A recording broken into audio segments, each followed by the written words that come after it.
শ্রীকৃষ্ণের প্রথম অমূল্য শিক্ষা হল কর্মই তোমার অধিকার, ফল নয়।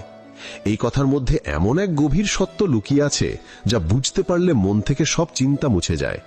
আমরা প্রতিদিন কাজ করি ফলের আশায়, টাকা পাবো, সম্মান পাবো, সফল হব, কিন্তু যখন সেই ফল পাই না তখন হতাশা আসে। কৃষ্ণ বলেন, ফল নিয়ে ভাবো না, শুধু নিঃস্বার্থভাবে কাজ করো, কারণ কর্মই হলো জীবনের সত্য সাধনা। ফলের আশা ত্যাগ করলে মন শান্ত হয়, আর শান্ত মনেই ঈশ্বরের আসন। গীতার আরেকটি বাণী আমাদের শেখায়, মনই তোমার বন্ধু, মনই তোমার শত্রু। যদি তুমি মনকে নিয়ন্ত্রণ করতে পারো তবে সে তোমাকে মুক্তির পথে নিয়ে যাবে, কিন্তু যদি মন তোমাকে নিয়ন্ত্রণ করে তবে সে তোমাকে নিচে নামাবে।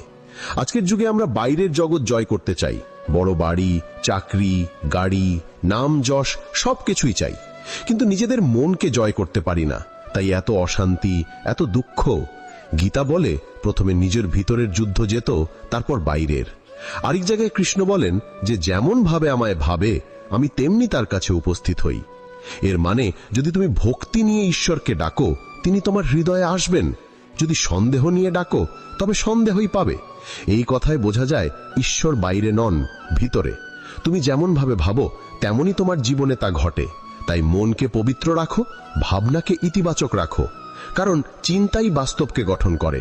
গীতা বলে, যে আত্মার জ্ঞান লাভ করে সে মৃত্যুকেও ভয় পায় না। যখন মানুষ বুঝে ফেলে যে সে শরীর নয় বরং এক অনন্ত আত্মা, তখন তার আর কিছু হারানোর থাকে না। মৃত্যু শুধু পোশাক পরিবর্তনের মতো। আমরা যেমন পুরনো কাপড় ছেড়ে নতুন কাপড় পরি, তেমনি আত্মা দেহ ত্যাগ করে নতুন দেহ গ্রহণ করে। তাই মৃত্যু নিয়ে ভয় নয়, বরং আত্মাকে চিনে নেওয়াই জীবনের আসল কাজ। কৃষ্ণ আরো বলেন, যে রাগ, লোভ, কামনা ত্যাগ করে সে সত্যিকারের যোগী। আমরা ভাবি যোগ মানে শুধু ধ্যান বা আসন, কিন্তু গীতা বলে যোগ মানে হলো মনকে সমান রাখা, সুখে যেমন দুঃখেও তেমন। যখন কেউ প্রশংসা করে তখন অহংকারে না ভেসে যাওয়া, আবার যখন কেউ অপমান করে তখন ভেঙে না পড়া, এই সমভাবী যোগ।